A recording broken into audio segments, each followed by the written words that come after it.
खरीदिएगा। हाँ, इधर में खरीदिए, नवंबर में नहीं खरीदना है। जनरली नवंबर में खरीदते हैं लोग, ठीक है, क्योंकि जनवरी में आईटी का परीक्षा होता है तो नवंबर में खरीदते हैं।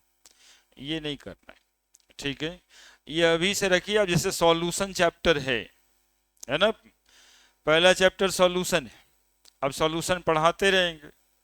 सॉल्यूशन में टॉपिक है, शायद याद होगा, मोलरिटी, नॉर्मलिटी, मोल फ्रैक्शन। इस पे कितना क्वेश्चन अभी तक आया, कितना टाइप का क्वेश्चन आया, ये समझ में आता है इसको बनाने से, ठीक है।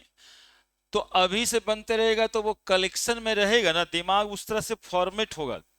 अदरवाइज दिमाग ही उधर नहीं जाता, और यही अल्टीमेट कारण होता है कि पढ़ने का मन ही नहीं करता है। ये बनने लगेगा, शुरुआत करिए ना, बनेगा। इससे पहले एक ठो इसके साथ वाला, ये भी बिहार बोर्ड और सीबीएसई बोर्ड दोनों को कह रहे हैं, ठीक है।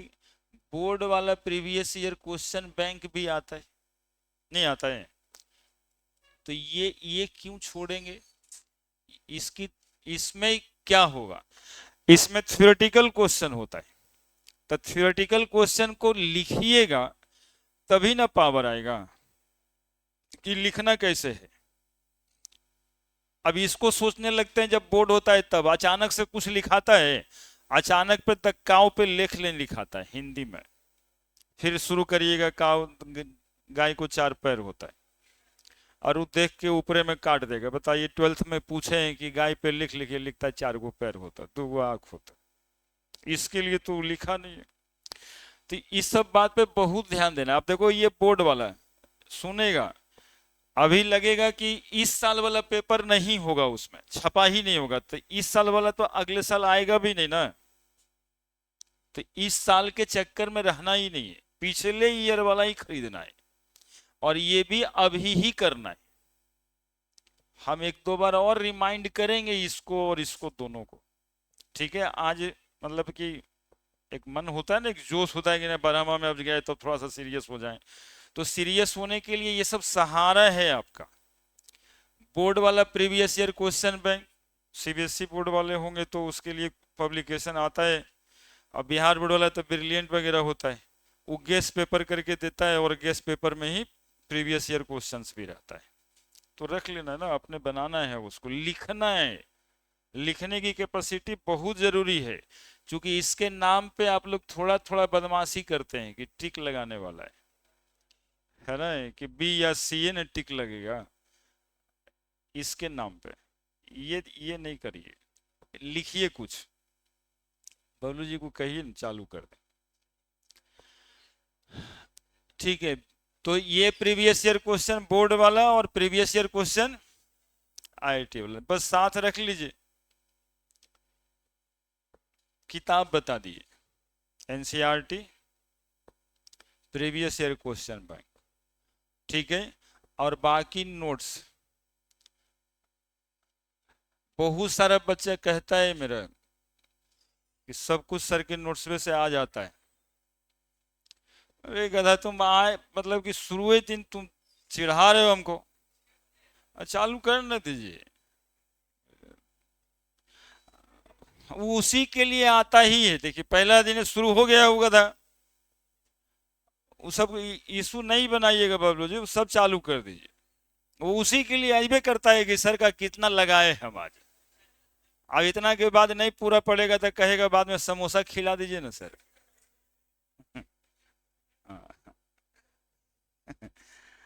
बाकी सर का नोट्स, इस पर जरूर ध्यान दीजिए।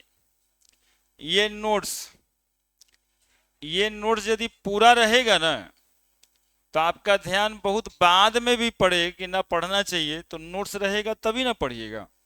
यही कंप्लीट नहीं रहेगा तो कैसे पढ़ लीजिएगा, ठीक है। आज दोस्त पे तो बिल्कुल विश्वास नहीं करना है कि उसके पास होगा। वो कहेगा यदि हमारे पास सब कुछ होता तो तुम्हारे साथ हम रहते काहे के लिए, ठीक है। जैसा तुम वैसा हम, तो तुम भी नहीं गया था तो हम भी नहीं गए थे, इसलिए इस पर थोड़ा ध्यान बनाए रखिएगा अभी से। इस नोट्स के बाद एक और काम करना होता है, शॉर्ट नोट्स। ये आपका होता है, ये स्टूडेंट सेक्शन है, ये स्टूडेंट शॉर्ट नोट्स होगा, सर के नोट्स के बाद ये बनेगा। ठीक है, हम बहुत ज्यादा इधर उधर भी पढ़ा देंगे, बहुत फार्मूला बता दिए, तो उस फार्मूला में आपको क्या लगता है कौन कौन काम का फार्मूला है, वो आप अपने से समझ रहे हैं। तो ये चीज बहुत जरूरी होता है, ये स्टूडेंट शॉर्ट नोट्स, इस सब का काम आपको बहुत जरूरी पड़ेगा दिसंबर जनवरी फरवरी में, जो अभी से ही हम बता रहे हैं एक्सपीरियंस के वजह से, है ना। अभी से यदि इस सब में लग जाइएगा ना तो आपको काम मिल जाएगा।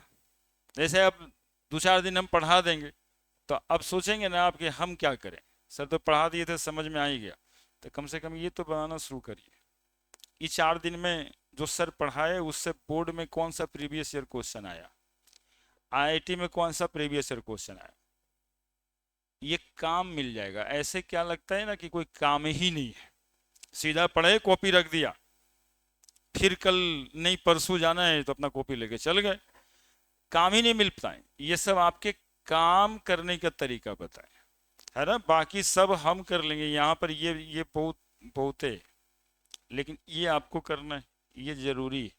ये किताब रखिएगा सामने में रहेगा तो बनाने का मन भी करेगा, और बनाने के लिए 1 घंटा का टाइम रखिए। जैसे कि केमिस्ट्री है, 1 घंटा शाम में रात में कभी भी समय निकालिए, 2-4-5 घंटा पढ़िएगा तब ना होगा। ईमानदारी से बताइए अगर हम 5 घंटा अपने से कौन पढ़े कोचिंग के अलावे 4 घंटा भी, कम से कम 4 घंटा, वो 4 घंटा कौन सा समय में शूट करता है, सबको अलग अलग टाइम पे शूट करता है, उसी टाइम पे पढ़ दीजिए। आजकल वो कहना एकदम बिल्कुल गलत हो गया कि एकदम ब्रह्म मुहूर्त में 4 बजे उठ के पढ़िए, 4 बजे तो सुतबे करेंगे, तो 12 बजे से 4 बजे तक पढ़िए। जिनको मन करता है ना हम सुबह में उठते हैं। एक बच्चा ऐसे ही पूछा, अच्छा सर ये बताइए कि 4 बजे उठ के पढ़ने का क्या कॉन्सेप्ट, तो बोले कि ये भाई ब्रह्म मुहूर्त का कॉन्सेप्ट, यदि 4 बजे उठ के पढ़ते हैं तो आपके साथ देवी देवता भी रहते हैं, बस इतना सा बात है, देवी देवता का सपोर्ट मिलता है।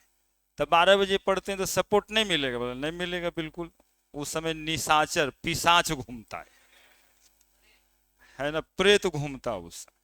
तो वो आपकी कैपेसिटी है कि प्रेत को मार करके भी आप पढ़ लिए, पढ़ तो सकते ही हैं, लेकिन उस समय में आपके साथ देवी देवता रहेंगे, उस समय में आपके साथ पिशाच। अब बताइए पिशाच को दबा करके भी यदि पढ़ लेता है कोई तो और ज्यादा काम आ ही सकता है, काहे नहीं काम आए।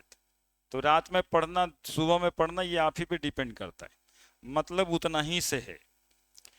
अब जैसे पिशाच नहीं होता है तो देवी देवता, ठीक है। अब देखिए कहाँ पे आप शूट करते हैं, इतना ही काम है, ज्यादा लिस्ट नहीं देंगे अभी, इतना ही काम है, बस इतना सा काम है, इतना ही सा काम है। इसको कॉपी पे बनाना है, इसमें तो टिक लगाना है, इसको लिखना है। जानते हो ई और ई दो काम तुमको दिखेगा ही नहीं, ई बनाते रहोगे लगेगा ई तो बनबे की है, ठीक है। तो जैसे किताब में लिखा रहता है ना रेफर टू पेज नंबर इतना, आप भी रेफर कर सकते हैं। प्रीवियस ईयर क्वेश्चन बना रहे हैं, सीधा सीधा यहाँ का कॉन्सेप्ट दिखाई दे रहा है, आप भी पेज नंबर दे के लिख सकते हैं refer to copy page number इतना, बात खत्म। 50% से 60% सॉल्यूशन है ये और ये, ठीक है। आप मिला करके देख लो, ये और ये 50 से 60%। इसके क्वेश्चंस टैली नहीं करते, कॉन्सेप्ट टैली करता है। जैसे सॉल्यूशन चैप्टर पढ़ाएंगे तो सब मिला करके 8 कंसेप्ट होगा उसमें, 8 हेडिंग बनेगा उसमें। अब वो 8 कंसेप्ट से आईटी और मेडिकल में सवाल रिपीट होगा, अलग अलग सवाल आएगा लेकिन कॉन्सेप्ट सेम रहेगा। तो कॉन्सेप्ट पे यदि ध्यान दे दें तो इसके सवाल बने, इसके सवाल बनाने इसीलिए होते हैं। ठीक है। और केमिस्ट्री का पेपर थोड़ा आसान आता है, अभी भी रिव्यू लीजिएगा भैया लोग से तो बोलेगा केमिस्ट्री बना दिए थे, है ना। इसलिए हम कहेंगे कि इसमें जरूर ये काम करिए, है ना। जैसे अभी टेस्ट अभी हो ही रहा है ना, 4 तारीख से 8 तारीख तक था। अभी देखिए वो बच्चा भी आया था, अभी बोल के गया 25 में सर हम 17 बनाए। तो 17 बनाए तो 17 × 4 68, यानी 70 नंबर उसका आ गया। 90 नंबर में क्वालिफाइंग होता है। यदि सपोर्ट और सब्जेक्ट का होता है तो 150 नंबर आ सकता है, दोनों मिला के 70 इधर से आ जाता है। तो 17 18 सिंपल है, 20 तक बनता है। और केमिस्ट्री का पेपर कभी ऐसा नहीं होता है कि बिल्कुल समझ ही नहीं आया, एकदम मेहनत करते रह गए बनवे नहीं किया, ऐसा हो भी नहीं करता है। क्योंकि जो पढ़ना है वही आता है, बहुत घूरता घुमाता नहीं। अब सिलेबस की बात कर लें तो सिलेबस में पहला चैप्टर सॉल्यूशन है। नए वाले एनसीईआरटी में शायद ये छपा है, पुराने वाले एनसीईआरटी में सॉलिड स्टेट है ना। तो रेडियो सिलेबल पिछले साल से है, वो भी लिखेंगे हम। सॉल्यूशन, दूसरा चैप्टर इलेक्ट्रोकेमिस्ट्री है, इलेक्ट्रोकेमिस्ट्री। और तीसरा चैप्टर, इसको आप लोग भी नोट करिएगा, है ना, जो कि केमिकल काइनेटिक्स है। तीसरा चैप्टर केमिकल काइनेटिक्स है। इसलिए भी नोट करना है कि जब कभी आते हैं क्लास में तो पूछते हैं ना, अच्छा क्या पढ़ रहे थे, तो आप कितना शान से बोलते हैं केमिस्ट्री सर। तो कम से कम solution sir, electrochemistry sir, chemical kinetics sir, ये सब तो नाम याद रहेगा। इसलिए भी दूसरा इधर में hello alkane and hello arene, दूसरा alcohol phenol ether,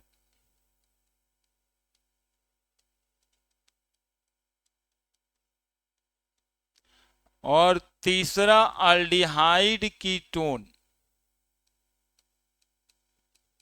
aldehyde ketone and carboxylic acid. और चौथा चैप्टर इसमें है एमाइन। और फिर पहला chapter D and F block. सुनिए ना, नाम भी एक दो बार यदि अपने मन में लेते हैं तो कुछ चैप्टर्स के भी नाम आ जाएंगे। कोऑर्डिनेशन केमिस्ट्री,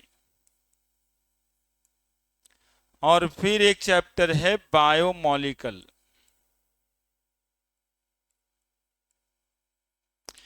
ऐसा क्यों लिख दिए हैं, देखा बताइएगा कोई। हाँ, इसीलिए बार बार 1 2 3 4 लिख दिए, 5 6 7 8 ना लिखे। सुनते रहिएगा, थोड़ा सा कॉन्सेप्ट होना चाहिए कि पढ़ना क्या क्या है। ये 3 चैप्टर जो है ना वो फिजिकल केमिस्ट्री का है। और फिजिकल केमिस्ट्री का मतलब क्या होता है, तो बोल लेते हैं सर मेजरमेंट होता है। फिजिकल केमिस्ट्री का मतलब मेजरमेंट होता है। सुनिएगा, गजब गधा आदमी यार, चैप्टर क्या है, पढ़ना क्या है, पूरा उसको 4 चैप्टर का नाम पूछ दो 11th में क्या क्या पढ़े थे, और तुम लोग वहां तक पीछे देखते रहते हो। फिजिकल केमिस्ट्री में 3 चैप्टर हैं, सॉल्यूशन, इलेक्ट्रोकेमिस्ट्री और देखो देखो दिमाग क्या बनाना है, यही 3 चैप्टर में न्यूमेरिकल है। केमिस्ट्री में मात्र यही 3 चैप्टर में न्यूमेरिकल है ना। बाकी और कहीं न्यूमेरिकल नहीं है। ये 3 चैप्टर ही बनाना है, न्यूमेरिकल बनाने वाला काम, जिसमें हिसाब किताब हो सकता है। बाकी सब हम ही को कहना है, इतना सब चैप्टर में कहना है। 11th में ये नंबर 6 या 7 है जहां पे आपको बनाना है। यहाँ पे बाकी में ये ऑर्गेनिक केमिस्ट्री है। ऑर्गेनिक केमिस्ट्री में ये 4 चैप्टर है। इसमें रिएक्शन कराना है, रिएक्शन सीखना है, जोड़ तोड़। कि कैसे किसी को जोड़ के प्रोडक्ट बना देंगे। ये इनऑर्गेनिक केमिस्ट्री है, ये इनऑर्गेनिक केमिस्ट्री है। और ये क्या है? बायोकेमिस्ट्री। बायोकेमिस्ट्री में बायोमोलिकल है। बायोमोलिकल कहने का मतलब होता है carbohydrate, fat, protein, DNA, RNA. और ये सब बहुत इंपॉर्टेंट चैप्टर है। कम इंपॉर्टेंट कौन है? थोड़ा कम, थोड़ा कम, बस यही एगो चैप्टर थोड़ा कम है, बाकी सब मिला जुला के बहुत इंपॉर्टेंट है। मतलब सारा इंपॉर्टेंट चैप्टर अभी भी है, पहले भी इतना ही इंपॉर्टेंट चैप्टर्स था। इसके अलावा केमिस्ट्री में 5 चैप्टर रिड्यूस्ड है। जिनके पास पुराना एनसीईआरटी का किताब होगा उनके लिए ये जरूरी है, नए वाले में तो इतना ही छपा है। ठीक है, सुनते रहिएगा। सॉलिड स्टेट जानकारी रहनी चाहिए। Surface chemistry,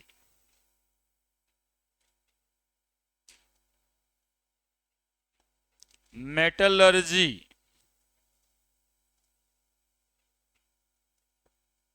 P block.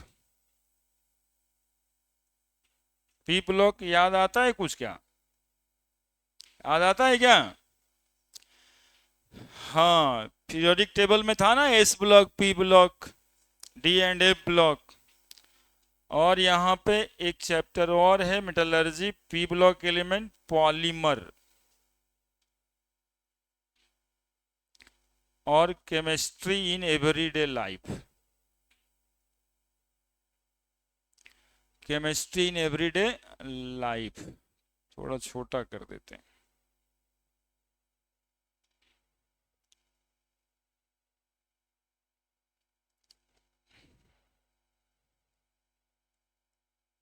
Chemistry in everyday life, ये इस साल नहीं पिछले साल ही हटा है, पिछले साल हटा है। लेकिन एक और बात कर देते हैं, ये रिड्यूस्ड पोर्शन है, डिलीटेड पोर्शन भी लिखता है। सीबीएसई बोर्ड में 4-5 साल से हटा हुआ था, कोरोना जब से है तब से, तो किताब भी छप गया नया, उसमें इतना ही चैप्टर है, इतना को हटाया है। लेकिन बिहार बोर्ड में नहीं हटाया था इस बार, है ना। मतलब जो परीक्षा देंगे बिहार बोर्ड से उनको तो ये भी पढ़ना होता है। अभी तक आगे में सर्कुलर अभी आया नहीं, तो इसके बारे में ये बातें हम नहीं करेंगे। ठीक है, सीबीएसई सब जो लिख दिए ऊपर में, ये पोर्शन रिड्यूस्ड है। बिहार बोर्ड में रिड्यूस नहीं इस बार किया था, और तर्क ये दिया था कि हम तो 50% क्वेश्चन ही पूछते हैं, है ना। ये काम जो आप इस साल किए हैं किताब से हटा के, ये तो हम 5 साल पहले से कर रहे हैं। क्वेश्चन देते हैं 70, बनाना होता है 35, क्वेश्चन होता है 20, बनाना होता है 10, तो 2-4 को और हटा दीजिएगा तब भी क्या फर्क पड़ता है। इसी तर्ज पे ये रह गया था। ठीक है, और हम लोग पढ़ाए भी। बाकी ये किताब में जो है इसको लिख दीजिए आप। ये सिलेबस के मोटे मोटे तौर पे जानकारी है कि चैप्टर्स पढ़ना क्या है और अभी पढ़ हम क्या क्या रहे हैं।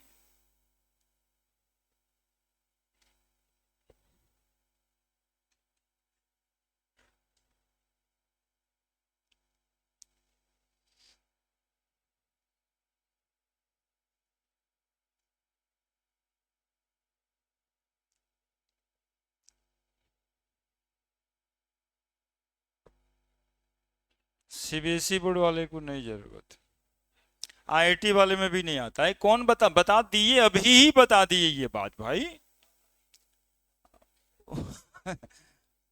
ये नवंबर दिसंबर पहले इतना सब पढ़ा लेंगे।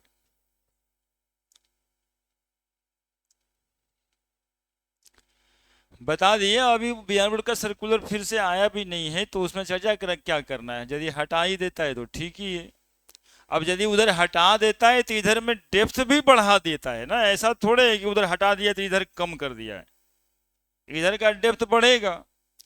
पहले से भी आईटी में क्वेश्चन कुछ कम ही आता था, एक ठो सिर्फ ये इंपॉर्टेंट चैप्टर था जिससे क्वेश्चन आता था, लेकिन ये भी हटाए। लेकिन मेडिकल में थोड़ा थोड़ा सा बात है, तो ये तो हम जरूरी पढ़ा देंगे।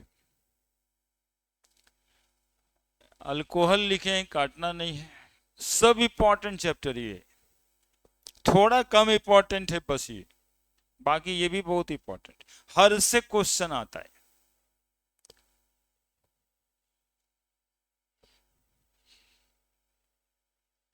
ऑर्गेनिक केमिस्ट्री में पढ़ाते समय, हेलोल्केन को पढ़ाते समय हम जीओसी 2 पढ़ाएंगे पहले, जनरल ऑर्गेनिक केमिस्ट्री 2, ठीक है। इसी के साथ हम पढ़ाएंगे जीओसी 2, बिना इसके थोड़ा कम कम समझ आता है, इसलिए उसको पढ़ा करके मतलब उसके साथ साथ पढ़ा देंगे जीओसी 2, जिसमें रेजोनेंस वगैरह पढ़ना होता है समझ में आने के लिए। जो पढ़े भी हैं थोड़ा रिवीजन कर लेंगे।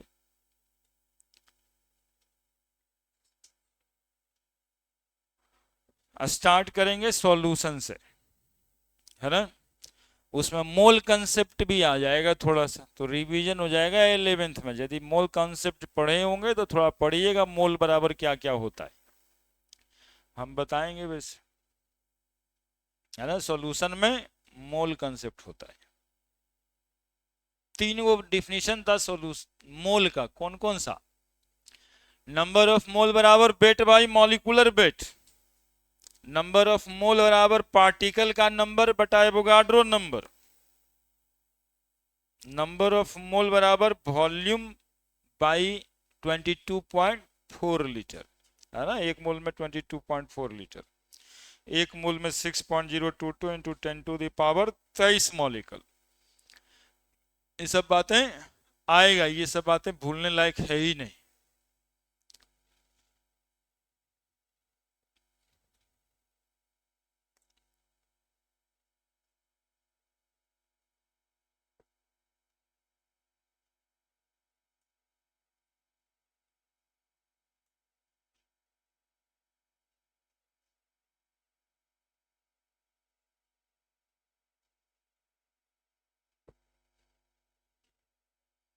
पढ़ते जाइएगा, इस पर टिक लगाते जाइएगा, और किताब एनसीईआरटी का तो कम से कम ले ही लीजिएगा, बिना किताबे का पढ़ भी लेते हैं आप लोग।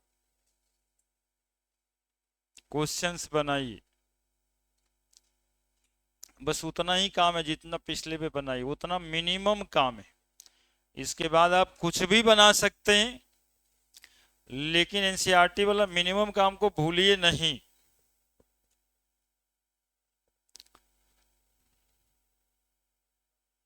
लिख दिए, जो कॉपी बना रहे हैं ना 12th के लिए, उसके ऊपर वाले पेज पे ये रहे तो अच्छा ही है ना। जैसे किताब कोई भी छपता है तो सबसे पहले तो यही ना रहता है, उसके अंदर वो टॉपिक भी मेंशन करता है कि ये पढ़ना है, नहीं तो हम लोग कम से कम चैप्टर तो लिख दें। और अब पूछना है कि क्या पढ़ रहे थे, तो सॉल्यूशन सर, चाहे क्या पढ़ रहे थे, इलेक्ट्रोकेमिस्ट्री सर, ये ना कि सीधे केमिस्ट्री सर।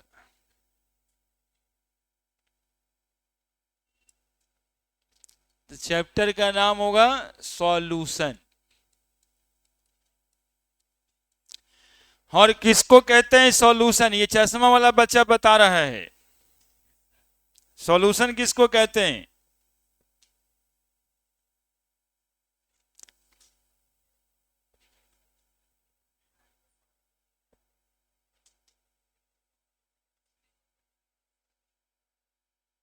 देख रहे हैं कहां थे, कहां चले गए। हम आपका ध्यान बोर्ड पे लाने के लिए ये बात आपसे पूछे हैं, हालांकि ये बरहमा में पूछने लायक सवाल भी ना है।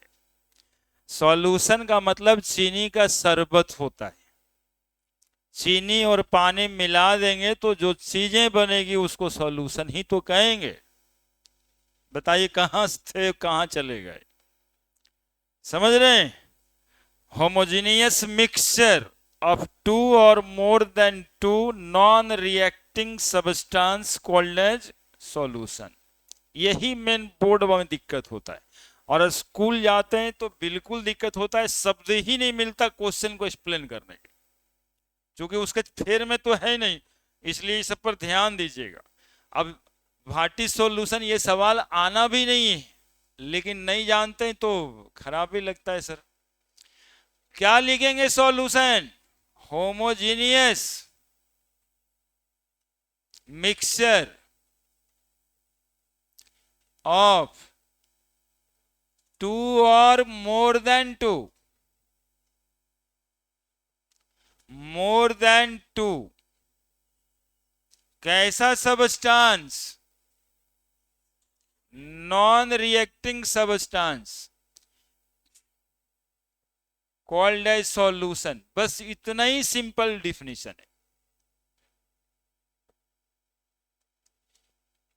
होमोजेनियस मिक्सचर ऑफ टू और more than two non reacting substance, है ना। जो एक्चुअली में केमिस्ट्री जब आप पढ़ रहे हैं, अब पूछता है कि अमोनिया और HCl मिला देंगे तो सॉल्यूशन बनेगा क्या? ठीक है, NaCl में वाटर मिला देंगे तो सॉल्यूशन बनेगा क्या? ऐसे ना पूछेगा केमिस्ट्री में, चीनी पानी थोड़े लिख के, मतलब तो छठा के क्लास के बच्चा को समझाने के लिए। तो ये दोनों जब मिला देंगे तो NH4Cl बन जाएगा। It will be compound. ये क्या है तो बोलेंगे सर कंपाउंड है। और ये दोनों को मिलाएंगे तो NaCl के ब्रैकेट में एक्वस ऐसे लिखा जाएगा। यानी नमक था ये और ये पानी था, तो नमक पानी का ये क्या बन गया? सॉल्यूशन। ठीक है, ग्लूकोज है C6H12O6 प्लस वाटर, तो ग्लूकोज का सॉल्यूशन बन गया C6H12O6 एक्वस। ऐसे लिख देंगे, समझ रहे हैं? नॉन रिएक्टिंग सबस्टांस, ये reacting substance, this can't form solution, this form compound, this form compound not solution, है ना। ऐसा दो सबस्टांस जो आपस में रिएक्ट कर जाए वो सॉल्यूशन नहीं बनाएगा। सॉल्यूशन बनाने के लिए कैसा सबस्टांस को मिलाना है? Non reacting. एग्जाम्पल नीचे, ये एग्जाम्पल नहीं है, कंपाउंड बन जाएगा तो वो सॉल्यूशन का एग्जाम्पल नहीं होगा। नमक पानी, ग्लूकोज पानी, सुक्रोज पानी, ये सब सॉल्यूशन है, ये तो कंपाउंड का फॉर्मेशन हो गया। It will not the example of solution. अब बात यहां पर आती है होमोजेनियस मिक्सचर किसको कहते हो? होमोजेनियस मिक्सचर, होमोजेनियस मिक्सचर किसको कहते हैं?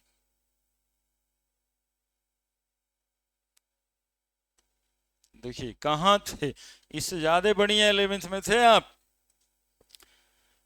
है ना। उस समय याद था आपको होमोजेनियस मिक्सचर क्या कहिएगा? हाँ, यूनिफॉर्म कंपोजिशन, एक ही को बात ही होता है, यूनिफॉर्म कंपोजिशन। समझिए बात को, यूनिफॉर्म कंपोजिशन वाले मिक्सचर को होमोजेनियस मिक्सचर कहते हैं। चीनी पानी का शरबत मम्मी देती पीने के लिए, ठीक है, सुनना बात को, रियलाइज करना। अब गिलास में पी रहे, ऊपर में थोड़ा कम मीठा लग रहा है और नीचे आया तो बहुत ज्यादा मीठा हो गया। नहीं, क्या है कि चीनी घुला रहता है, चीनी का पार्टिकल नीचे में जमा रहता है। ये क्या होमोजेनियस मिक्सचर है क्या? होमोजेनियस मिक्सचर का मतलब था कि जितना गिलास के ऊपर वाला सतह का शरबत पीने में मीठा लगा था, उतना ही जो पेंदा में था ना, उसमें भी उतना ही मिठास होता, पूरे में एक जैसा मिठास होता।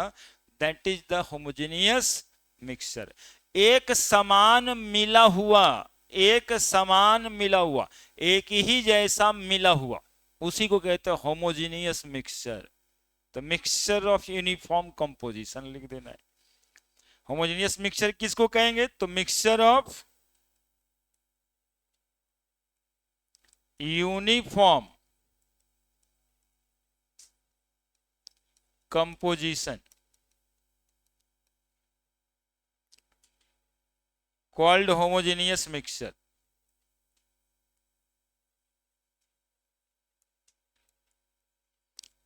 एक ही जैसा मिला हुआ और इसी का मेजरमेंट को कंसंट्रेशन मेजरमेंट कहते हैं। अब सॉल्यूशन की मोलरिटी सेम ही होगी, चाहे गिलास के ऊपर से कोई पी ले। क्या बोले हैं, समझ आया है, सुना है सब?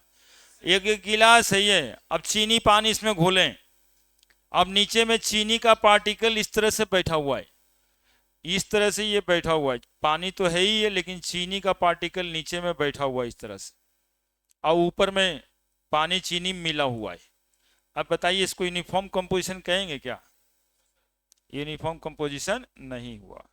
ठीक है, दूसरा एक डिफिनीशन और है होमोजेनियस मिक्सचर का, कि ऐसे मिक्सचर्स जो होते हैं उसमें एक सबस्टांस दूसरे सबस्टांस में अपनी आइडेंटिटी को लॉस करता है, अपनी पहचान को खो देता है।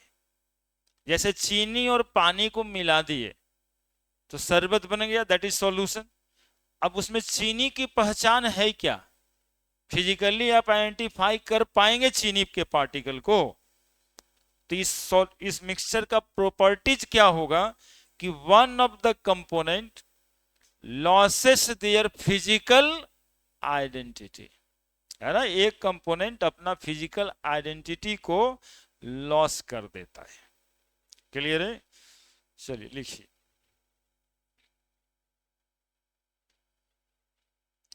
बस छोटा छोटा डिफिनीशन है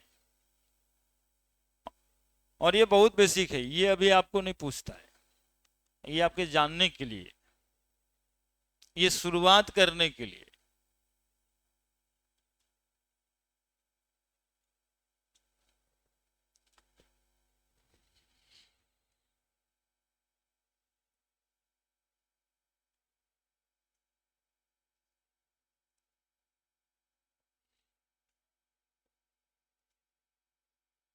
इन homogeneous mixture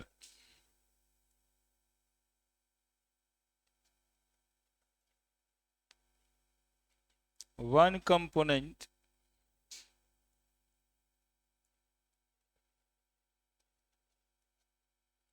loses their physical identity.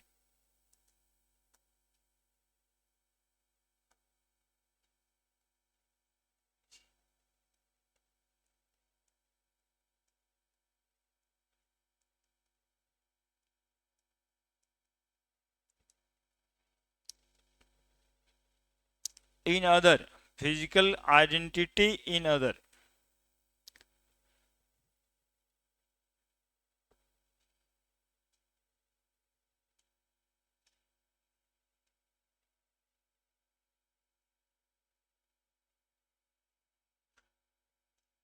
Solution के दो कंपोनेंट्स होते हैं, क्या क्या नाम है? सॉल्यूट और सॉल्वेंट। चीनी हो गया सॉल्यूट और पानी हो गया सॉल्वेंट। चीनी पानी, चीनी का शरबत, इतना ही तो ये बातें हो रही है ना। अब इसी में 12वां में कौन कौन सा बात आता है ये देखना है।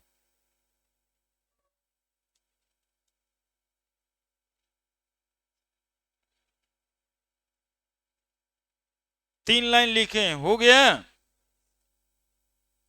ये क्या बताएं, समझ में आया है? ये सॉल्यूशन के एग्जाम्पल है, ये सॉल्यूशन का एग्जाम्पल नहीं है। ये दोनों आपस में रिएक्ट कर गया, रिएक्ट कर गया तो कंपाउंड बन गया, that is not called the solution. उसको सॉल्यूशन नहीं कहेंगे, उसको क्या कहेंगे? कंपाउंड। लिखिए जल्दी से।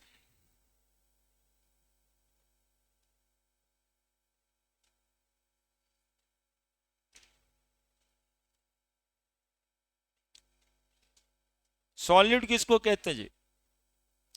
सॉल्यूट किसको कहते हैं? जो घुलता है। सॉल्वेंट किसको कहते हैं?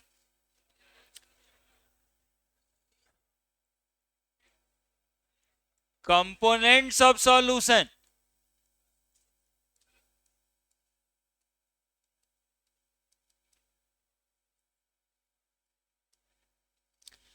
दो ही कंपोनेंट्स होते हैं, one is solute, other is solvent. Component which are lesser in amount, सीधा सा बात, component which are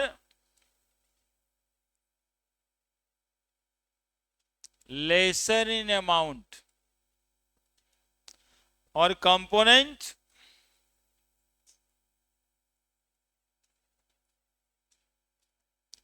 which are greater in amount. ठीक है, सॉल्यूट किसको कहते हैं? जो कम होता है वो सॉल्यूट, जो ज्यादा होता है वो सॉल्वेंट। कितना आसान तो है, जो कम होता है वो सॉल्यूट और जो ज्यादा होता है वो सॉल्वेंट। एग्जाम्पल्स हम देते हैं, आपको थोड़ा बताना है, दिमाग में हीट करे बात, इसलिए बात को थोड़ा बढ़ाना है।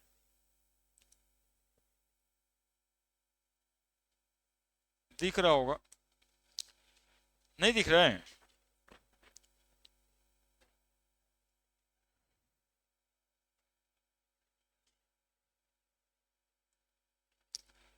लिखो जी,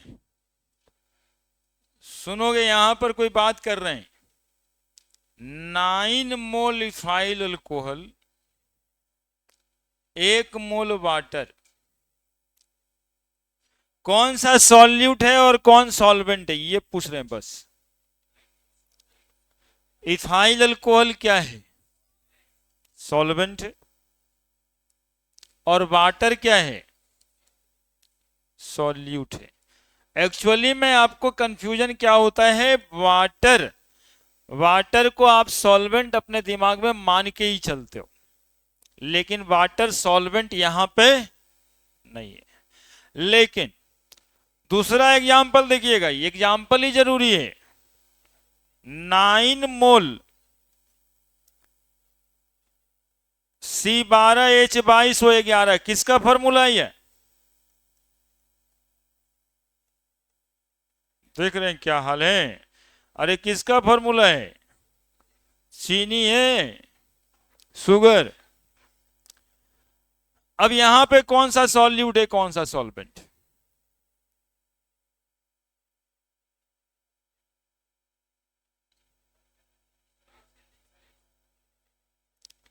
बताइए, लिखा है तो डिफिनीशन। 9 मोल चीनी है और 1 मोल वाटर है। केमिस्ट्री है तो अमाउंट को मोल में ही ना लिखेंगे। या तुम बता दो, 1 बोरा चीनी है और 1 बाल्टी पानी है, दोनों को मिला देते हैं, कौन सॉल्यूट है कौन सॉल्वेंट है?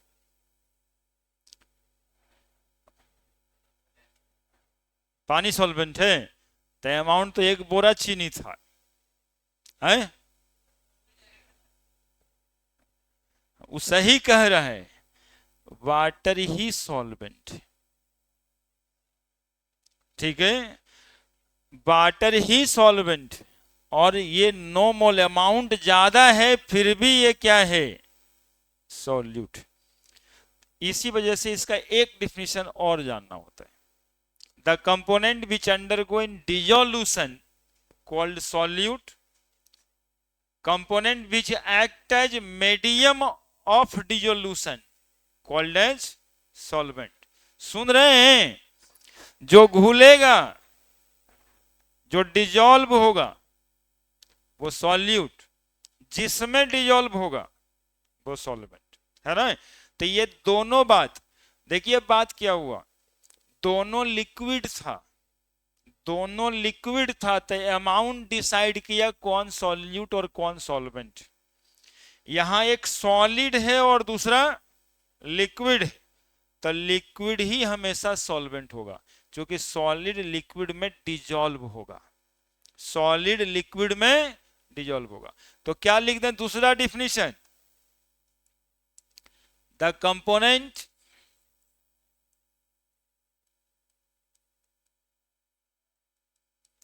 which undergo in dissolution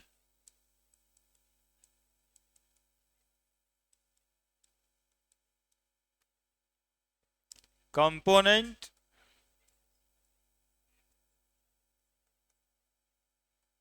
which act as medium of dissolution।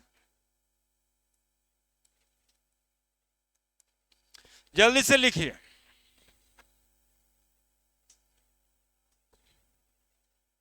और एग्जाम्पल जरूर लिखिएगा।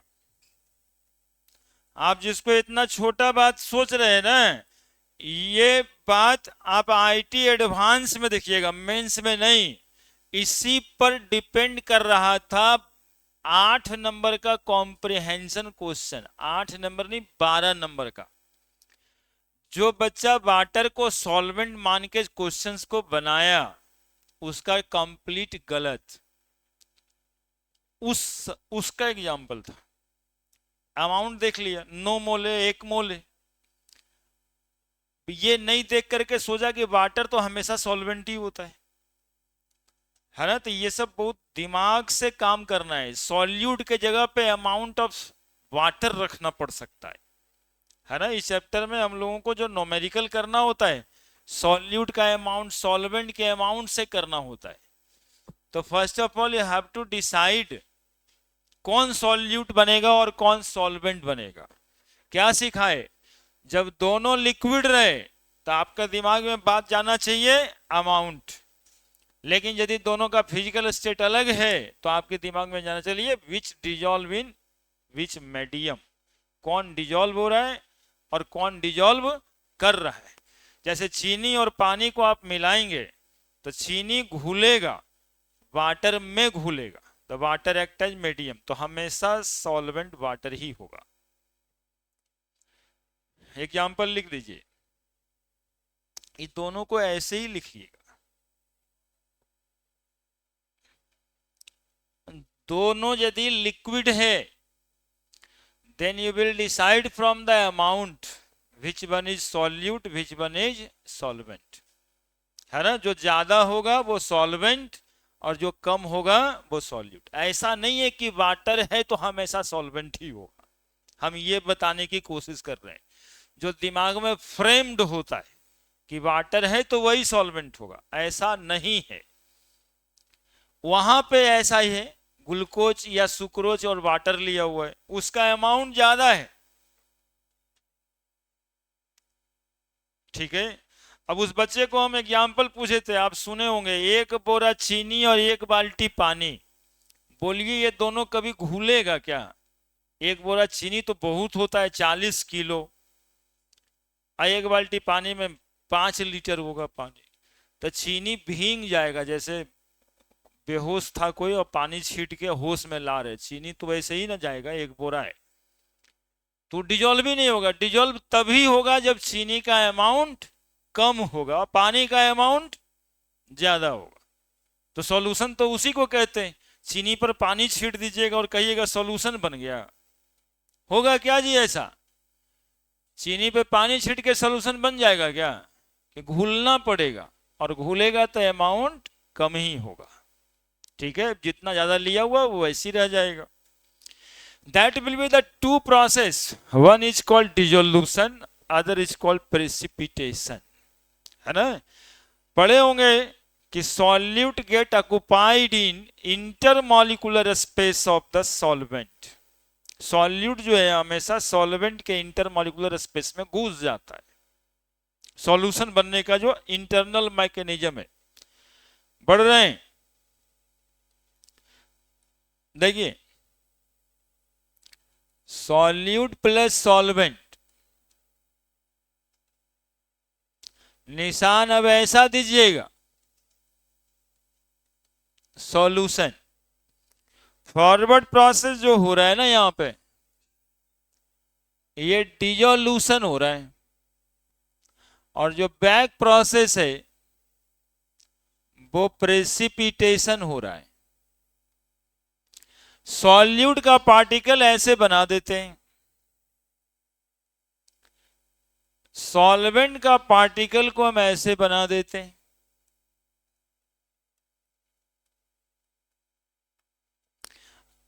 एरो तो देना ही है। अब जो है सॉल्वेंट का पार्टिकल ऐसा है और सॉल्यूट इसके इंटरमॉलिक्यूलर स्पेस में। समझ रहे हैं बात?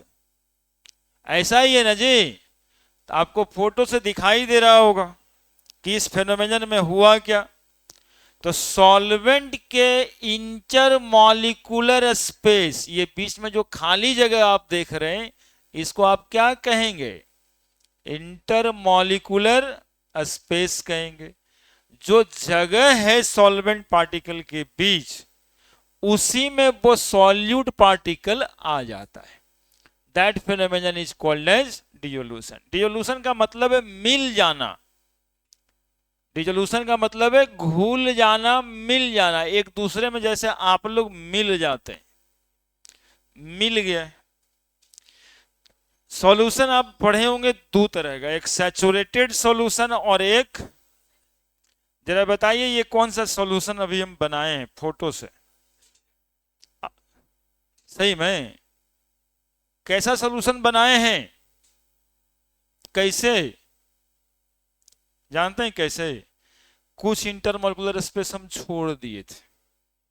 देखिए कितना पॉइंट पे बात करते हैं, थोड़ा सा मेरे साथ रहिएगा तो क्यों नहीं समझ, भूलिएगा कैसे। 4 गो इसका स्पेस हम छोड़ दिए है ना। ये सॉल्यूशन अभी क्या है? Unsaturated.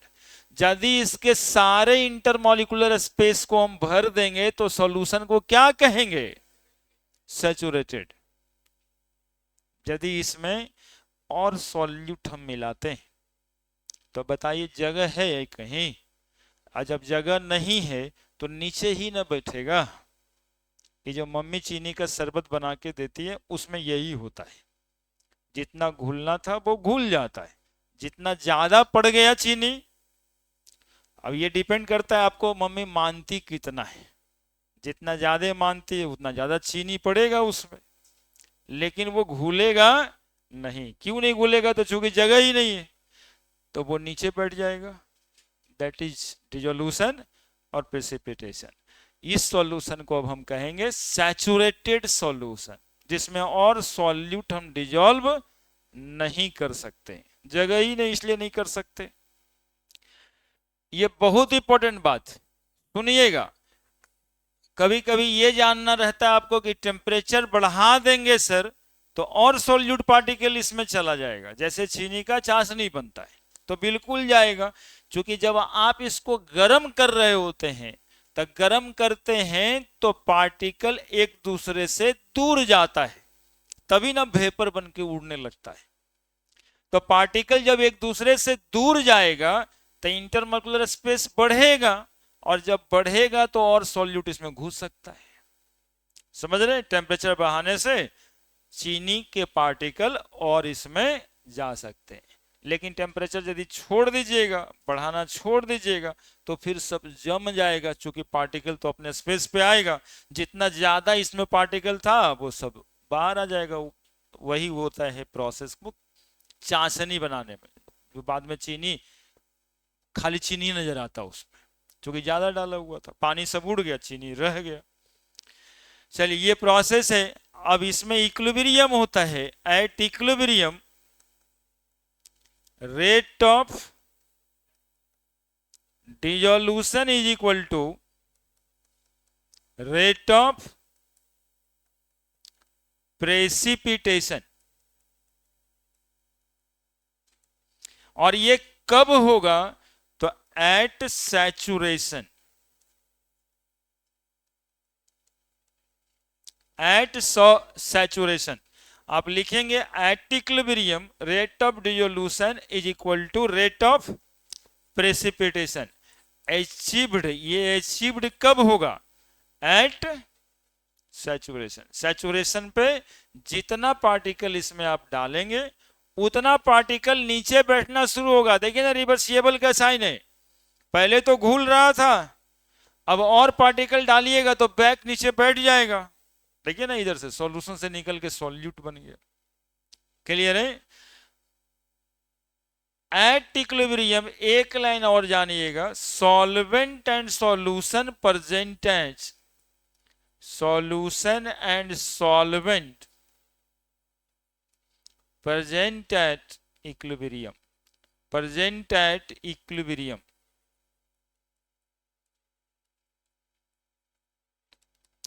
At equilibrium, solution and solvent present at equilibrium. आणि इंटरमोलिकुलर स्पेस किसका था? सॉल्वेंट का। तो अस्थिर क्या होगा? इसका ये स्पेस, तो सॉल्वेंट और सॉल्यूशन के बीच में इक्विलिब्रियम होगा। सॉल्यूट पार्टिकल तो घुलेगा उतना बैठेगा। और जानते हैं ये छोटा सा कॉन्सेप्ट, आप आईआईटी का क्वेश्चन बैंक पलटेंगे तो पहला क्वेश्चन सॉल्यूशन का यही मिलेगा।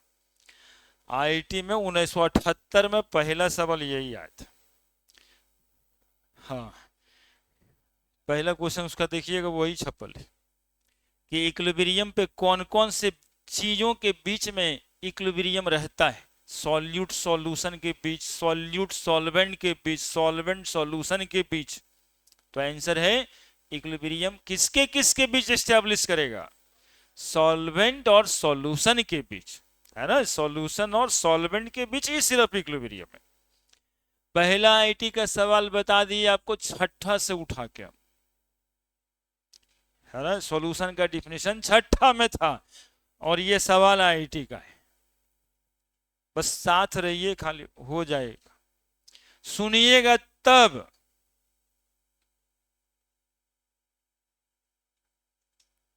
आप धीरे धीरे लिखते, लिखना छोड़ काहे देते हैं? लिखता हुआ बच्चा अच्छा रहता है। आपको यदि देखो, एक बात और हम बता दें, यदि किसी बच्चे को ऐसा लगता है कि बगल वाला लिखा है हम बाद में लिख लेंगे, यह हैबिट गलत है। लिखना इसलिए होता है ना कि आप क्लासरूम में कंसंट्रेट करें अपने आप को, नहीं तो दिमाग बड़ा तेज होता है। देखते हैं वो बैठल यहाँ होंगे, सोच घरे के बारे में रहे होंगे, या कोई दोस्त यदि सुबह में दोपहर में कुछ रगड़ा झगड़ा कर दिया होगा तो कैसे कैसे मारना है पूरा सीन नजर आता है। दिमाग उतना है ना, उछलता रहता है। उसको स्थिर करने के लिए लिखने की प्रैक्टिस होनी चाहिए। नहीं लिखिएगा नहीं होगा।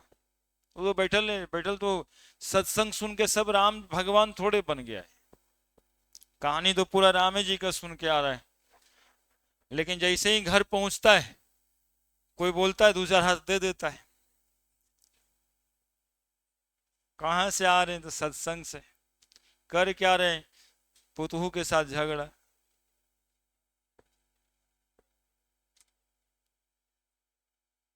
इसलिए बताया कि उसको जो साथ साथ लिखिए।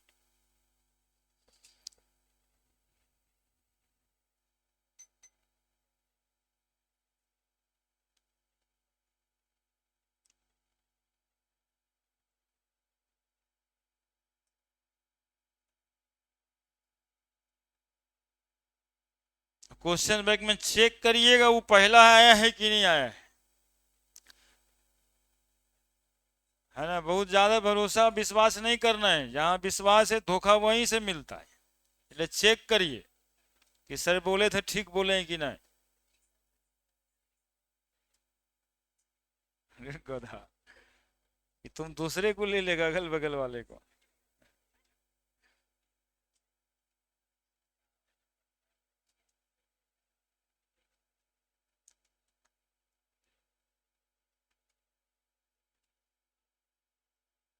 देखिए देखिए कितना मजा आ रहा है।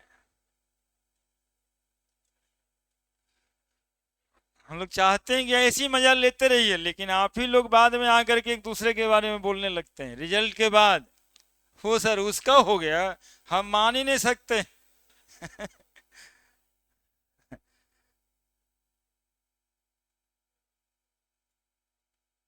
वो तो ऐसे ही खेलते रहता था, उसका कैसे हो जाए।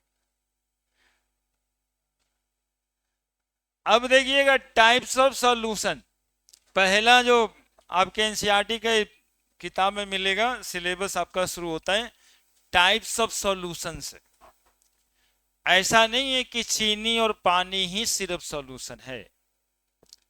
जानते हैं आप, स्टेनलेस स्टील का थलिया में खाना खाते ही होंगे, पानी पीते हैं गिलास में।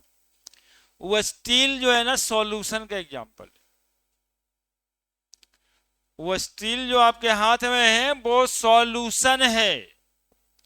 कांसा पीतल का नाम सुने होंगे, एक्चुअली में वो भी सॉल्यूशन है। एयर का नाम सुने, हवा, ये भी सॉल्यूशन ही है। जितना तरह का होमोजेनियस मिक्सचर होता है सबको हम लोग सॉल्यूशन कहते हैं। This word is not restricted to only sugar and water या नमक और पानी, ये सिर्फ यहीं तक लिमिटेशन में नहीं है। सॉलिड सॉलिड मिल के भी सॉल्यूशन बनाता है, गैस गैस मिल के भी सॉल्यूशन बनाता है। जैसे ऑक्सीजन प्लस नाइट्रोजन एयर का कंपोजिशन है और ये सॉल्यूशन है ना। तो अगला टॉपिक है types of solution.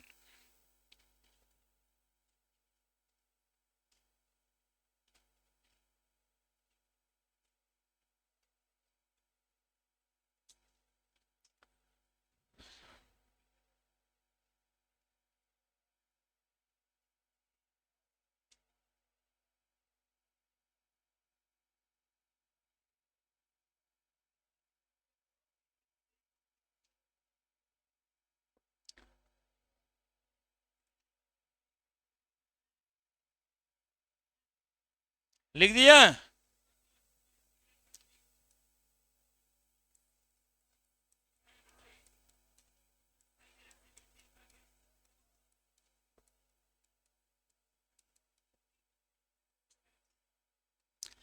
Types of solution heading बनाइए। एक यहाँ चार्ट प्रिपेयर होगा और समझिए बोर्ड के लिए वो जो है ना, एक वो सवाल 2-4 साल में एक बार आता ही है, हर 1-2 साल में एक बार आता ही है ना। और बिहार बोर्ड में ज्यादातर आता है, सीबीएसई बोर्ड में भी 2-3 साल में रिपीट होता है। टाइप्स ऑफ सॉल्यूशन से एग्जाम्पल रिपीट होता है। पूछा जाता है कि बताइए ब्रास कौन सा चीज का मतलब सॉल्यूशन है, वो हम लिखेंगे यहां पे। सॉल्यूट, सॉल्वेंट, देख लीजिएगा कैसे लिखना है फिर लिखिएगा। सॉल्यूशन,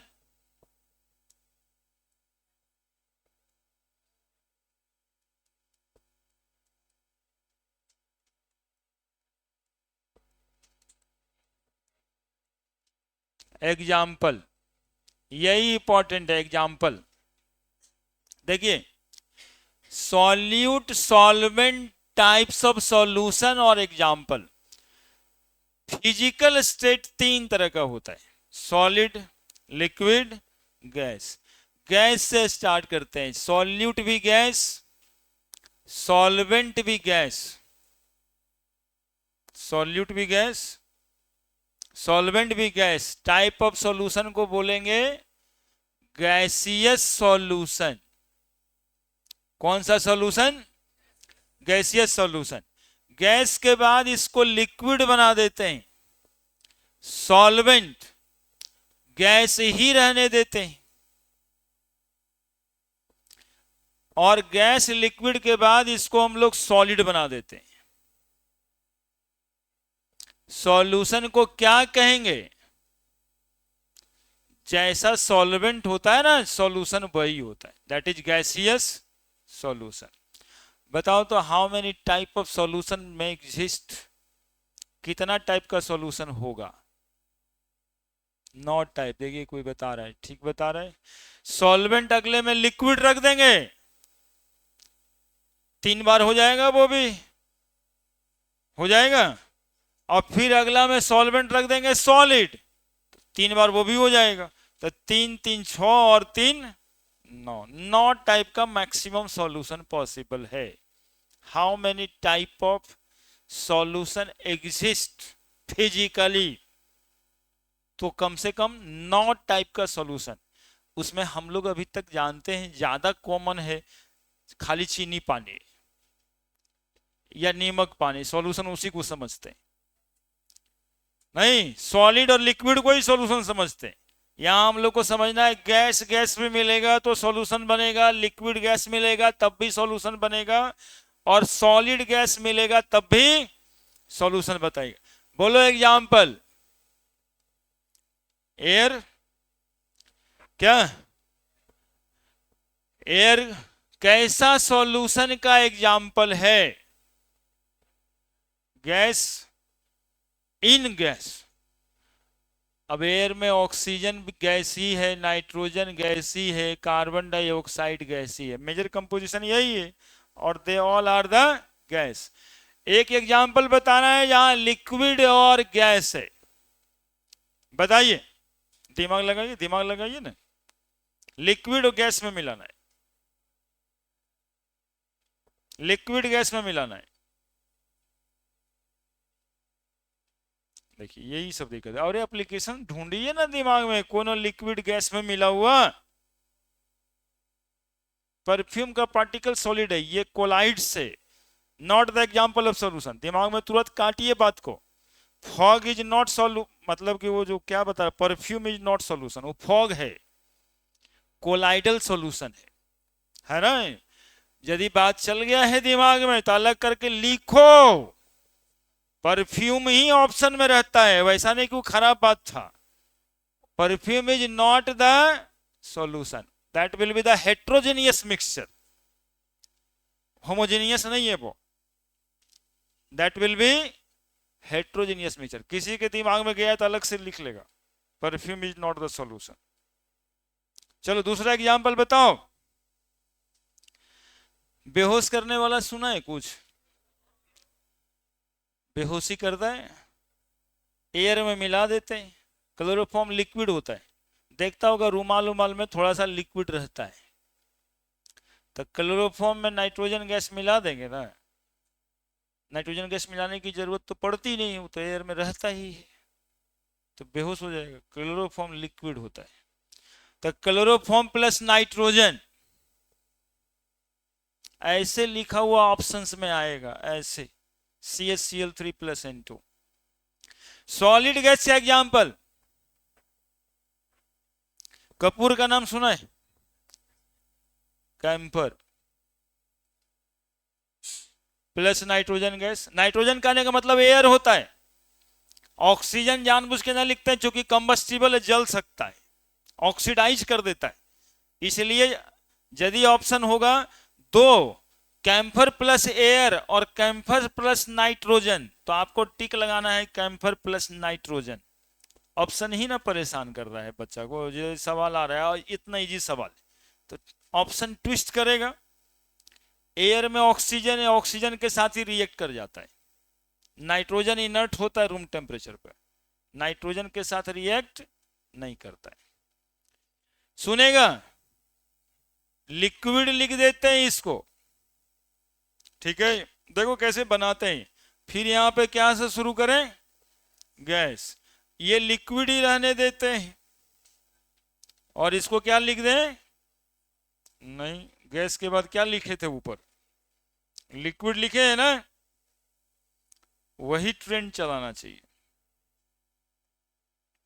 लिक्विड, और फिर इधर लिक्विड लिख देते हैं, इधर क्या लिखना है, सॉलिड। इसका सब एग्जाम्पल आसान है, तुम लोग बता देगा सब। एग्जाम्पल ढूंढो दिमाग में, लिक्विड सॉल्यूशन, गैस को लिक्विड में मिलाना है,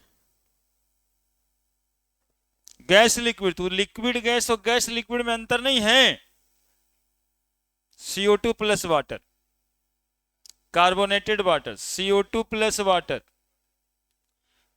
oxygen plus water, aerated water लिखा रहता है, हवा पानी में मिला हुआ है ना, मछली इसी से ना सांस ले रहा है।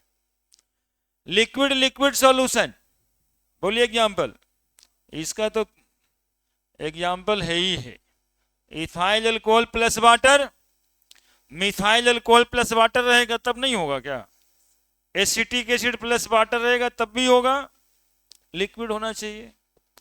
सॉलिड लिक्विड का एग्जांपल C6H12, अभी देखो यही यहां भी रुक जाएगा क्योंकि वो पढ़ाई हो गया कि सर बताएंगे हम लिखेंगे। Glucose plus water, sucrose plus water, this all are the solution example solid in liquid. तीन तीन छह लिख दिए, तीन और होगा,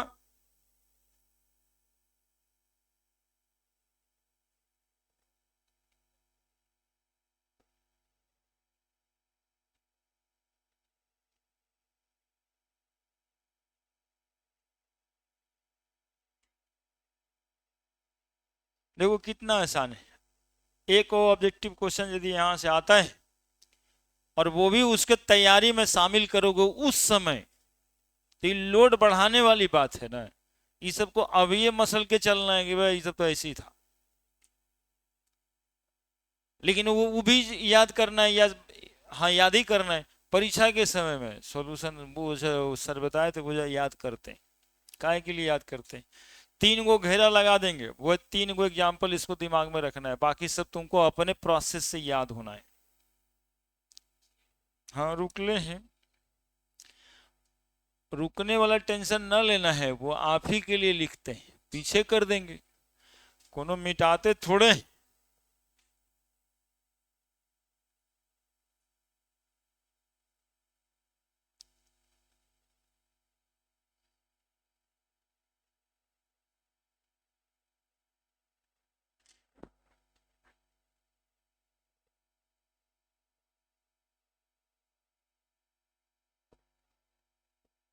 अच्छा बड़े कर दें, ऊपर कर दें, ठीक है। अब लिक्विड लिक्विड हो गया, अब क्या बच गया था? गैस लिक्विड हो गया, अब क्या बच गया? सॉलिड। यहां पे क्या लिखेंगे? गैस। यहां पर फिर से सॉलिड, और यहां पर लिक्विड लिखेंगे। यहां पे फिर से सॉलिड, और यहां पे फिर से सॉलिड लिखेंगे। सॉल्यूशन को क्या कहा जाएगा? सॉलिड सॉल्यूशन कहा जाएगा। इसको भी सॉलिड सॉल्यूशन, इसको भी सॉलिड सॉल्यूशन। इसका एग्जांपल बताइए। गैस स्पेशल एग्जांपल है, हाइड्रोजन के साथ ऐसे लिखा मिलेगा, ये पीडी प्लैटिनम। हाइड्रोजन के साथ पीटी लिखा मिलेगा, प्लैटिनम। हाइड्रोजन के साथ निकेल मिलेगा,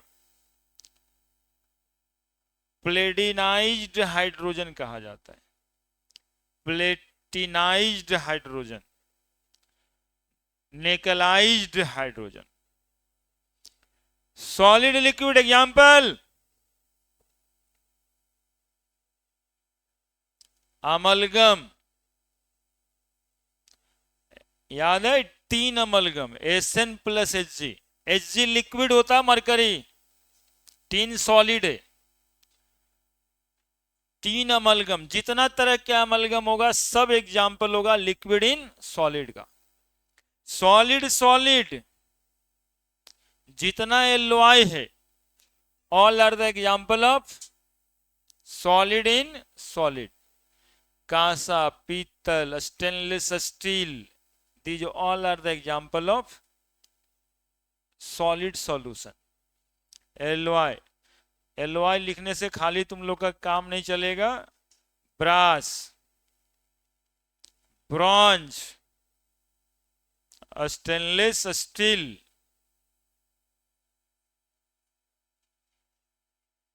इनभार, बहुत तरह का LOI होता है, 5-7 तरह का अलग ही होता है।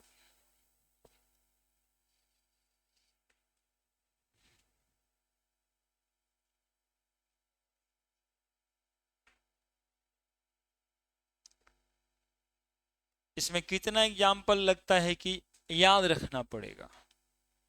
अब ये घेरो,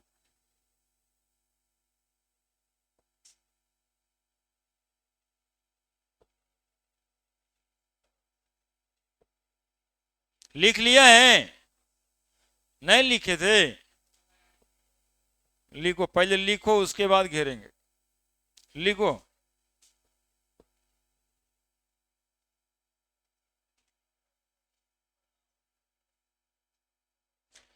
लिखो लिखो पहले।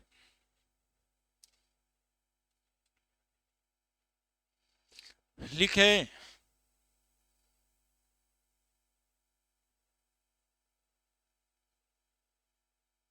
बगल वाले पार्टनर को जगाओ, हुरू दो कम से कम, हुरू।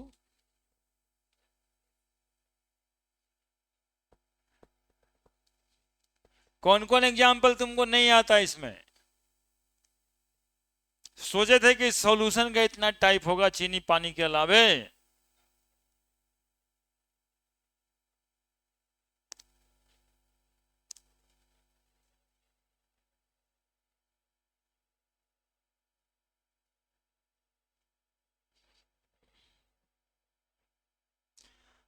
बोले छोटा करें। देखो याद रखने वाला एग्जाम्पल क्लोरोफॉर्म नाइट्रोजन कैंपर तो तुम लोग को याद रहता होगा, चाहे कैंपर नाइट्रोजन को भी घेरो। ये सब याद रखने की क्या जरूरत पड़ेगी, इसको याद रखना होगा, इसको बस ये तीन को। एलवाई अमलगम तो वैसे ही याद रहता है ना। वो तीन ही एग्जाम्पल आपको दिक्कत कर सकता है, वहीं पर घेर देना, बोर्ड वाले समय में वो काम देगा। ऐसे हम कहते भी जाएंगे है ना। आजकल सीबीएसई बोर्ड को भी क्वेश्चन ऑब्जेक्टिव वाला आ रहा है शुरुआत में, ये रह सकता है, और स्कूल एग्जामिनेशन में भी रह सकता है। List one example of solution in which, यानी gaseous solution in which solute is liquid और सॉल्वेंट इज गैस, इस तरह का रहेगा क्वेश्चन। ऐसा भी अब नहीं आता है कि right the type of solution, ऐसा कुछ नहीं आता है, इसमें से एक एक तो ढूंढ के आता है। ठीक है, तो एग्जाम्पल याद रखिएगा। बड़े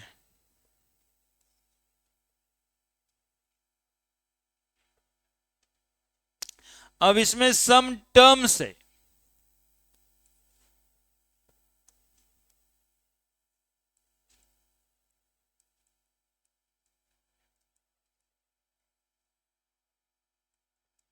बाइनरी सॉल्यूशन,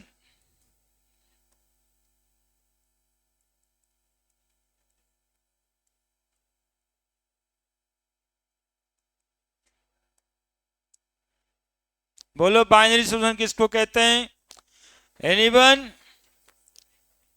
हाँ, जिसमें दो ही कंपोनेंट होता है, बाइनरी नाम है जिसमें कंपोनेंट्स दो ही होगा। चीनी पानी is the example of binary solution, glucose water is the example of binary solution. अभी जितना एग्जाम्पल लिखे थे they all are the binary solution, दो ही चीज मिलाए थे। यदि नमक भी मिलाते हैं, चीनी भी मिलाते हैं और पानी भी मिलाते हैं, सॉल्यूशन को टर्नरी कहेंगे, जिसमें चीनी और नमक ये दोनों सॉल्यूट, पानी सॉल्वेंट। और तीसरा एक पॉलिनरी सॉल्यूशन होता है जिसमें तीन से ज्यादा कंपोनेंट्स होते हैं, जैसे ओआरएस का सॉल्यूशन, सोडियम भी है, मैग्नीशियम भी है, पोटेशियम भी है, लेमन भी है, मतलब एस्कॉर्बिक एसिड है, और उसको सब मिला के आप पानी में डिजोल्व कर देते हैं, तो वो सॉल्यूशन जो बनता है उसको कहते हैं पॉलिनरी solution.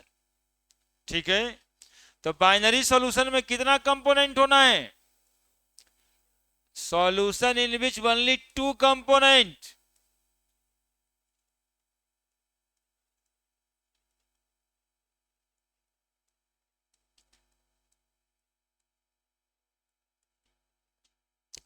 Example glucose plus water,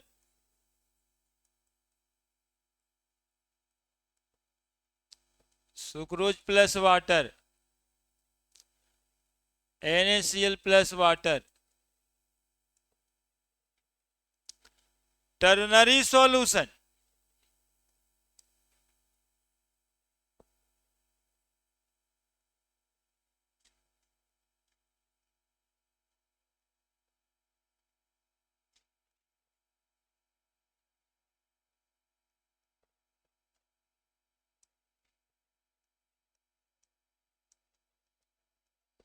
solution in which free substance is present.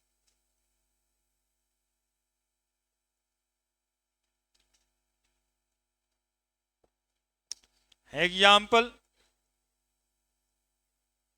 Sugar plus NaCl plus water. इससे कंफ्यूजन में जाना नहीं है, जितना भी नंबर बढ़ेंगे सब सॉल्यूट का नंबर बढ़ेगा, है ना। वो ऐसा नहीं है कि सॉल्यूट सॉल्वेंट के अलावा भी कोई कंपोनेंट होगा, सॉल्यूट की संख्याएं आप अलग अलग टाइप के कर सकते हैं। पॉलिनरी सॉल्यूशन, चैप्टर का लैंग्वेज है ये सब। Solution in which more than 3 component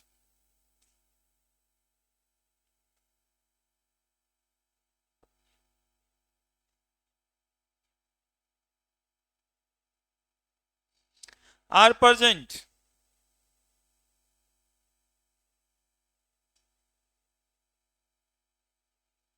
Example, ORS, oral rehydrated solution, oral rehydrated,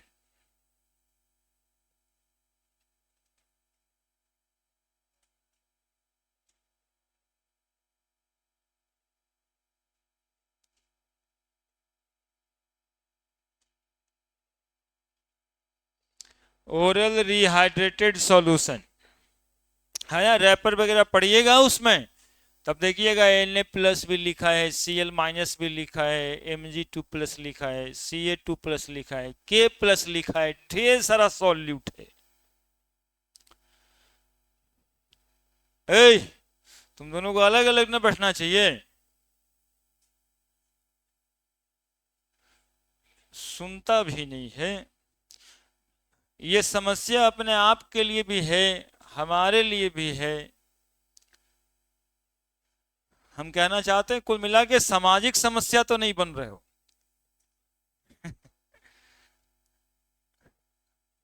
कुछ सुनेगा, कुछ जाके घर पे लिखेगा, तब ना जाकर के बात बनता है। और देखिए, उन बच्चों को बताते हैं जिन बच्चे को थोड़ा पढ़ने लिखने में काम करना है, उनको ये चाहिए कि जा करके 10 बजे खाना खा के 11 बजे जो कुछ आज पढ़े फिजिक्स में, केमिस्ट्री में, उसको एक बार अपने से लिख देना चाहिए कि सर क्या क्या बोले थे आज क्लास में। रिकॉल करना चाहिए बैठ के, और रिकॉल करके लिख देना चाहिए। यदि ये प्रैक्टिस आप करते हैं ना, तो इससे अच्छा और कुछ नहीं होगा। याद करने का झमेला ही खत्म हो जाएगा, और इसमें कुछ नहीं लगेगा। शुरुआत में थोड़ा ज्यादा मेहनत लगेगा, थोड़ा ज्यादा मेहनत लगेगा शुरुआत में। 7 से 10 दिन करते करते तुमको कुछ नहीं लगने। 10 दिन में लगेगा कि भाई आज तो सर 10 मिनट का पढ़ाए थे, इतने तो पढ़ाए थे। हालांकि हमारा 1.5 घंटा का जो क्लास होगा, तुमको लगना चाहिए, लगने लगेगा, चाहिए नहीं कि 10 से 5 मिनट का, 10 से 20 मिनट में तो हो ही गया केमिस्ट्री। इतनी तो बताए थे आज। तब देखिएगा जाकर के वो सम अप ऐड ऑन होगा ना, तो दिक्कत कहीं कुछ नहीं होगा। जैसे आज हम क्या बताएं, सॉल्यूशन का डिफिनीशन बताएं, होमोजेनियस मिक्सचर का डिफिनीशन बताएं, सॉल्यूट सॉल्वेंट में कैसे घुल जाता है ये बताएं, फिर टाइप्स ऑफ सॉल्यूशन बताएं, नॉट हो टाइप। आपको मन में सोचते रहना, एग्जाम्पल ही तो लिखना है। फिर ये बाइनरी, टर्नरी, पॉलिनरी ना, आज के बाद तुमको इसको पढ़ने की जरूरत नहीं। काय के लिए पड़ेगा? चीनी पानी बाइनरी सॉल्यूशन, चीनी नमक पानी टर्नरी सॉल्यूशन, और ढेर सारा चीज मिला दीजिएगा पॉलिनरी सॉल्यूशन। थोड़ा समय दीजिए, एकदम 5 मिनट पहले थोड़ा देर रुकिए, 2-3 टर्म और बता देते हैं। नहीं रुकिए ना, अब हम कुछ नहीं करेंगे, आपके लिए छोड़ देते हैं। टर्म है कुछ, डाइल्यूट सॉल्यूशन बताइए किसको कहेंगे? चेकलिस्ट है, आगे अपनों से देखिएगा, जिसमें सॉल्यूट कम है। कॉन्सेंट्रेटेड सॉल्यूशन किसको कहिएगा? अगले दिन हम लोग यहीं से बात करना शुरू करें, सुनिएगा। कॉन्सेंट्रेटेड सॉल्यूशन जिसमें सॉल्यूट ज्यादा है, कहीं पे 98% H2SO4 लिखा हुआ है, इसका मतलब समझना है कि ये कॉन्सेंट्रेटेड सॉल्यूशन है। ठीक है, 98% H2SO4 यानी 100 ml में 98 ml H2SO4 है, 2 ml पानी है। अब इतना ज्यादा कंसंट्रेटेड है। 5% ग्लूकोज सॉल्यूशन लिखा हुआ है, तो 5% ग्लूकोज सॉल्यूशन का मतलब डाइल्यूट है, 5 ग्राम मात्र ग्लूकोज है। चैप्टर पढ़ोगे कैसे, ये सब की जानकारी के बाद ना। डाइल्यूट, कॉन्सेंट्रेटेड, इससे पहले हम बता चुके हैं आपको। सैचुरेटेड सॉल्यूशन, फोटो से बता दिए हैं। अनसैचुरेटेड सॉल्यूशन,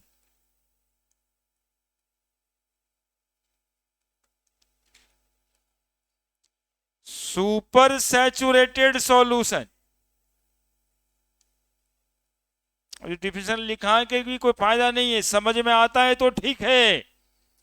जिसमें और सॉल्यूट आप डिजोल्व नहीं करिएगा। बोले सर डिजोल्व करेंगे तब क्या होगा, प्रेसिपिटेट हो जाएगा। फिनोमिनन बता चुके। अनसैचुरेटेड, जिसमें और डिजोल्व करिएगा, जो दाना छोड़ दिए थे डॉट डॉट देना। सुपर सैचुरेटेड, गर्म कीजिएगा और डिजोल्व कीजिएगा। ये चेकलिस्ट बना दिए हैं, ये सब की नॉलेज होनी चाहिए। इसके अलावा एक्वस सॉल्यूशन, लिखते जाइएगा टर्म, एक एक दो लाइन छोड़ के टर्म्स को कॉपी पे लिखिएगा, एक एक लाइन छोड़ के। एक्वस सॉल्यूशन किसको कहिएगा? एक्वस सॉल्यूशन जिसमें पानी होगा सॉल्वेंट, सिंपल सा बात, जो वाटर में घोला हुआ होगा। एक्वस सॉल्यूशन वाटर सॉल्वेंट रहेगा।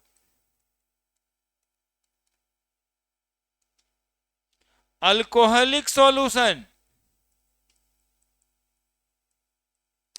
अल्कोहलिक सॉल्यूशन में क्या दिक्कत है, नहीं बता दीजिएगा जी। क्या सॉल्यूशन में रहेगा? सॉल्वेंट। और जानते हैं कॉमन अल्कोहल कौन है? C2H5OH, यही होगा सॉल्वेंट। तब सॉल्यूशन को कहेंगे अल्कोहलिक सॉल्यूशन। ऑर्गेनिक केमिस्ट्री में इथेरियल सॉल्यूशन करके वर्ड आएगा, इथेरियल सॉल्यूशन, ठीक है। यानी सॉल्वेंट कौन होगा इसमें? ईथर होगा, ईथर होगा सॉल्वेंट। जल्दी से लिखो ना एक एक टर्म करके, हो गया ना, दिमाग में घुस गया है की बार में, बस ऐसे रिकॉल कर लेना रहता है, और क्या करना है, ठीक है। इससे क्या होगा कि लैंग्वेज इस चैप्टर का तुमको मिलेगा। किताब उताब पढ़ोगे तो तुमको समझ आ जाएगा कि क्या लिखल है ना। नहीं तो कभी कभी जनवरी में पूछता है सर बाइनरी सॉल्यूशन मतलब क्या होता है, उस समय हाँ बड़ा दुख होता है हमको जान के कि देखिए बाइनरी सॉल्यूशन पूछ रहा है, कि फलाने जगह पे बाइनरी सॉल्यूशन लिखा हुआ है। छुट्टी नहीं है, एक वो क्लास तो करना है यार, वो देख लेंगे, तो यदि ऐसा कुछ होगा तो मैसेज वैसेज करेंगे, ठीक है। क्योंकि वो चांद निकलने के बावजूद भी होता है ना, तो उसको